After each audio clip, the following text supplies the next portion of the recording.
Hey, I am coming at you from New Jersey today, and I've been at this really interesting Black in Business orientation for a program that I am in. And I really wanted to share some things that I have learned because so much of it applies not just to entrepreneurship, but to nonprofits as well. And I think it's really, really important to start getting into that mindset. I remember I was at another conference with another organization, and they were really talking about how it's a very like strictly American culture kind of thing to operate things as business and to be so deep into that capitalism mindset. And I think that's absolutely true. But at the same time, I think it's important to recognize the culture and the society that we are operating in. And essentially, what I want nonprofits to understand is that you kind of have to work within the system to change the system, right? So you have to get into this business mindset in order for you to really have a chance at succeeding and for you to get your nonprofit to a point where you are sustainable and thriving and that you are able to have the impact that you really want to have.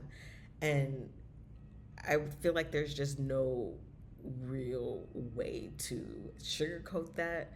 It it is what it is, right? And so one of the things that really stood out to me while we were at this conference was them basic saying like entrepreneurship is a team sport, right? It's like so many of us get into this and we're like solopreneurs and we're doing it by ourselves and we're trying to learn and we're Googling different things. And the same thing happens like when you're a nonprofit, right? We get into it and we think like I can't depend on anybody. It's a total trauma response. Like that's something we can talk about later. Like you haven't been able to count on anybody. Nobody's gonna make this happen as fast as you want it to happen, right? When you get into it and you're like, let's go, let's do it, let's make it happen. And you can make it happen in like a week or two. And if you bring other people along, it probably takes like 3 or 4 months and it's so hard to like drag your feet.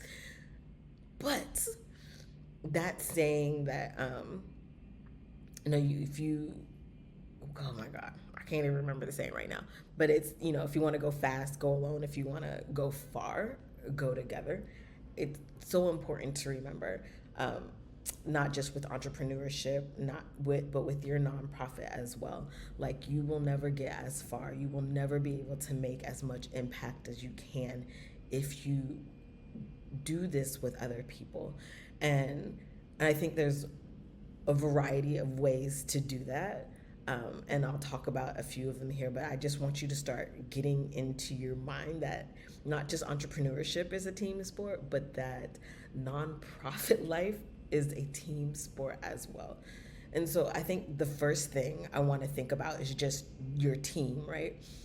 I see so many organizations that again you just focus on yourself or it's like just the founder and they have like their obligatory board, but they don't really bring anybody else on. That's a mistake. I can't even begin to express how much of a mistake it is. It is something essentially that I did. It's something I see a lot of organizations doing. You just kind of grab the people that are around you, people who support you, but essentially you're just building something around yourself. And that is not the point. That's not the ideal either, right?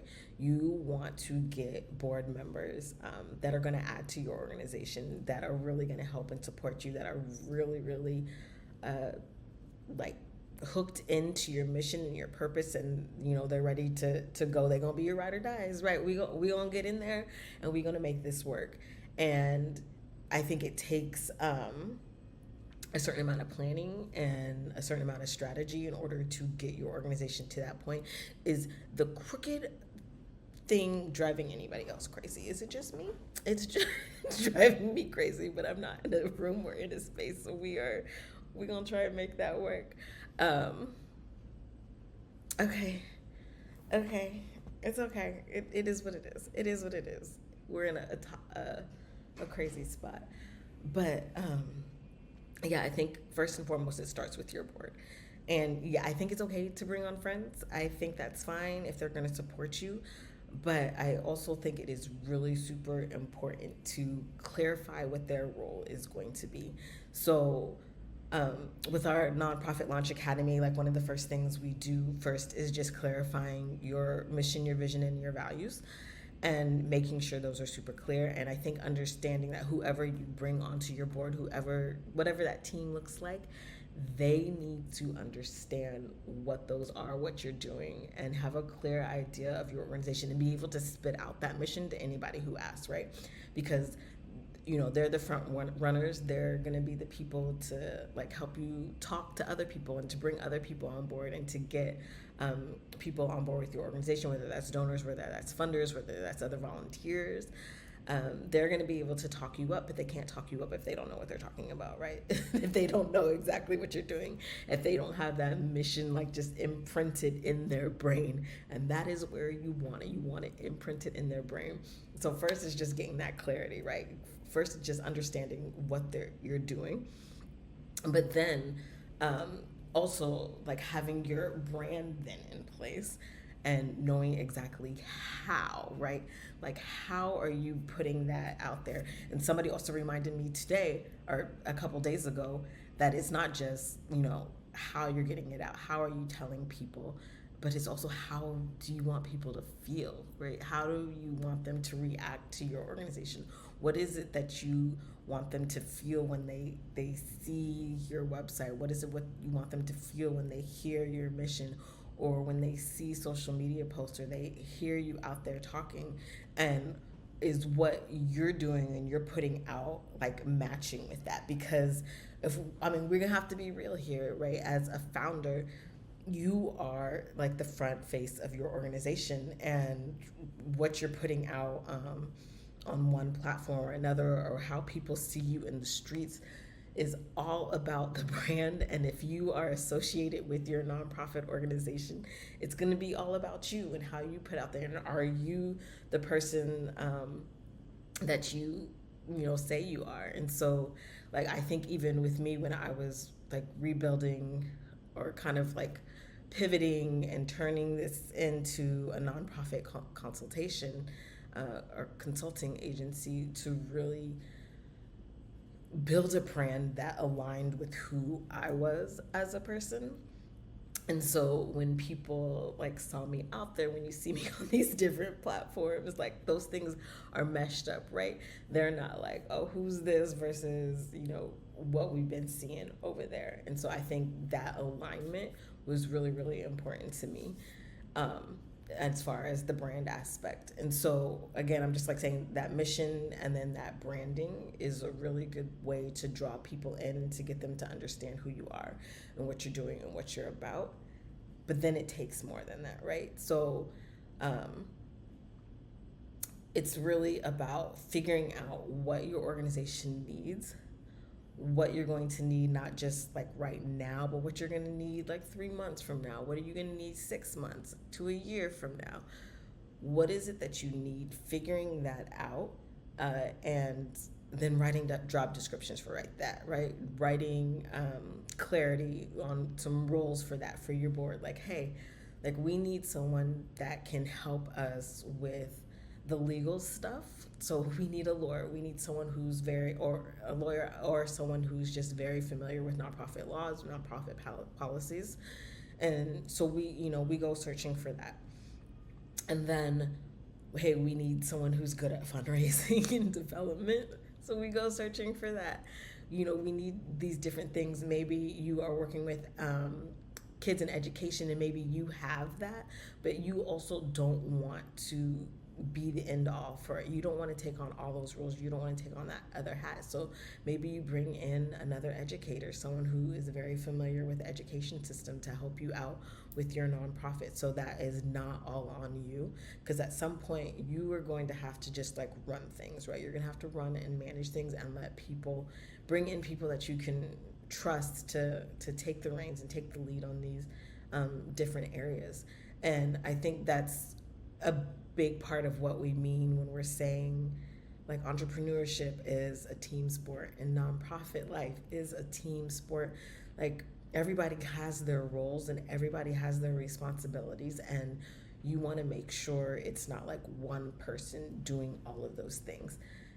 If you want to go far, if you want to create lasting impact, if you really want this to work, then you have to learn how to work as a team. You have to learn how to define those roles and how to define those responsibilities so that you are able to get where it is that you want to be. And the only way to really, really do that is to just to bring on the right people, right? To bring on people that are about your mission, to bring on people that understand what you're doing, and to really make it work. And again, it's not going to happen overnight, and you're probably not going to find those people overnight, and it's going to take some networking, and it's going to take on getting on Facebook groups and in LinkedIn groups and introducing yourself and getting on Alignable and figuring out new people and promoting your organization and giving yourself a little bit of grace when things don't happen overnight, and executing or exercising a little bit of patience so that you understand that it's going to take some time, but when it happens, it happens, and when it happens right, it's even better. And then, so that's like your board and your internal thing. And I'm talking mostly about the board, but I think that applies even for staff, and it applies for volunteers. And the number one thing here is just being clear on what you do and making sure that people understand that as well, and presenting that in a way that people respond to. But I think outside of that is the other thing that's like super close to my heart is just collaboration, right? So I think a lot of times when we think about partnerships and we think about collaboration, we're thinking about, oh, we're like partnering with big brands, right? And they are giving us lots of money, and those are the kind of partnerships we want. But I want you to start thinking a little more lateral. Like, we always have this idea of like networking up and partnering up, but sometimes you want to just like partner laterally. You want to collaborate laterally with organizations that are similar to yours, have similar missions, that you have similar goals, that you guys can connect and promote your missions and reach a common goal. And that's something that we just don't do enough of within the nonprofit community, in my personal opinion. And I think that we need to do a lot more of it. And I have a book coming out about just collaborating and building a collaboration strategy. But I think it is so important to stop looking at other organizations as competition. Because number one, if you did your job right, like if when you were forming your organization, you should have in the very, very beginning, like researched your area, right? You should have researched your area, figured out what nonprofits were in your area, figured out what they were doing, how they were doing it, mostly so that we weren't building an organization that was doing the exact same thing, because that's just a waste of time and a waste of resources, when we could be doing something different and we could be building each other up instead of like competing against each other. So in my personal opinion, you should never start an organization if there is an organization within, I don't know, like a 50-mile radius of you doing the exact same thing. Like if you're not doing something different, not doing it in a different way, then there's really no reason for your organization to exist. So harsh truth, unpopular opinion, hot take. So sorry, not sorry, but you know what I'm saying? And so I feel like if you are doing your due diligence, you're not in a position where you have to compete with another organization, and you can collaborate with them, and you can do similar things and have similar goals and work together to accomplish that.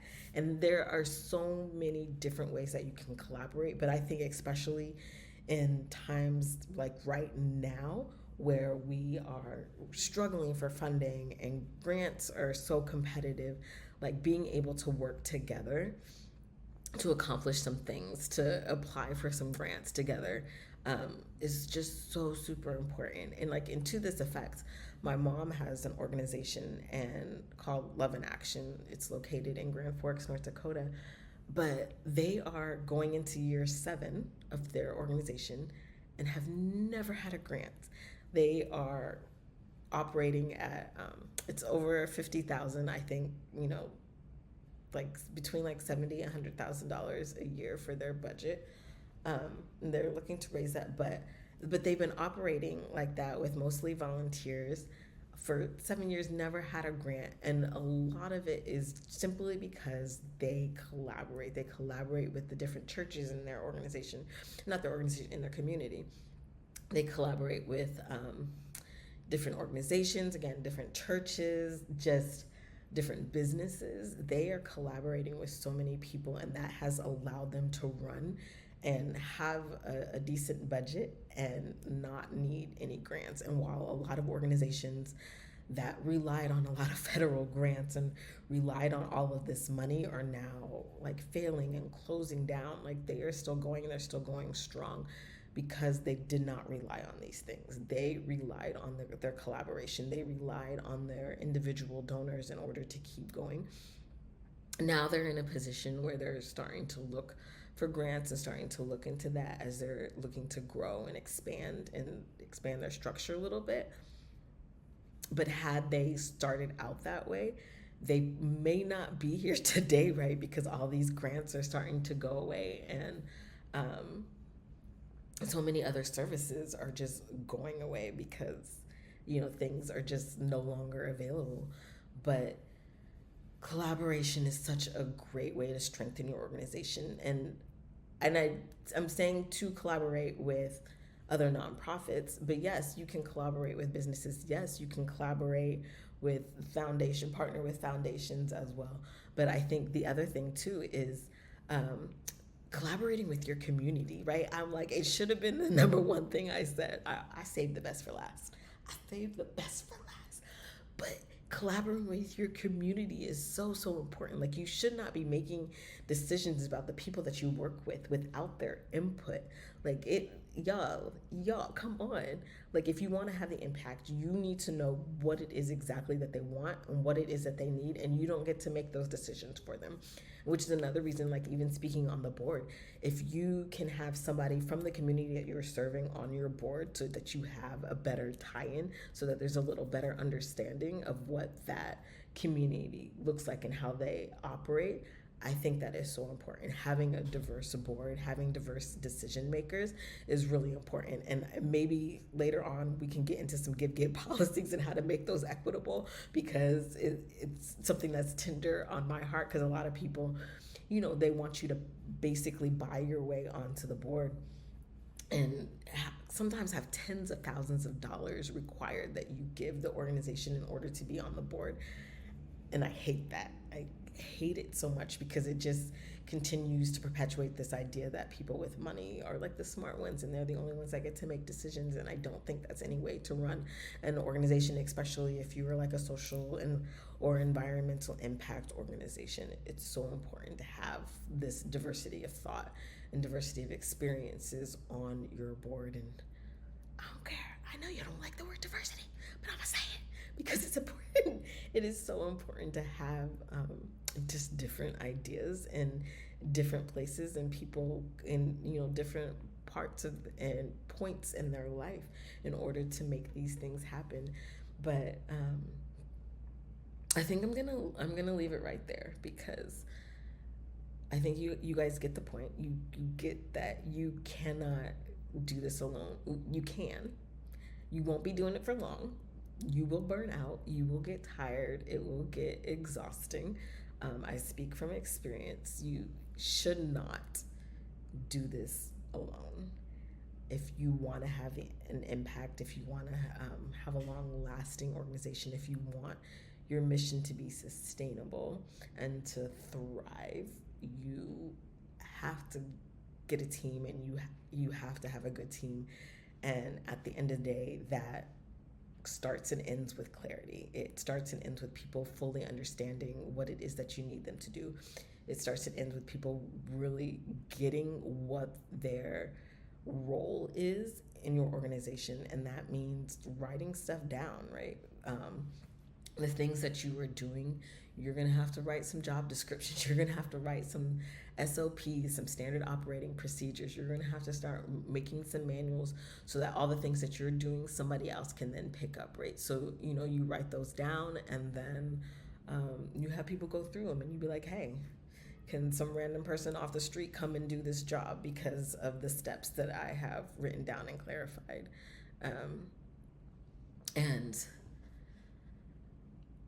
I think it will help you leaps and bounds, and it feels like a lot when you're getting started, but it allows you the ability to delegate much easier later, and you're gonna thank yourself for it. I promise. You're gonna thank yourself. You're gonna thank me. You're gonna be like, thank you, because I know I've tried this with a lot of other people, and I want to get a lot more clear on helping people to understand like what that means and what bringing on a team means, and your responsibility in doing that is really getting super clear on what their role is, what their responsibility is, and what it is that you need them to do. So y'all have a good day, and I hope that's helpful. And if you want to know more about some more nonprofit tricks and tips and hacks, go ahead, follow me, hit subscribe, hit that bell so you get notified. We put out a video once a week because that's all I have time for, y'all. I'm so sorry. I can't put out a video every day, but I got you. I got you. And feel free to hit me up as well at blesseddesignsco.com. That's for Blessed Designs Consulting. And I will see you guys in the next one.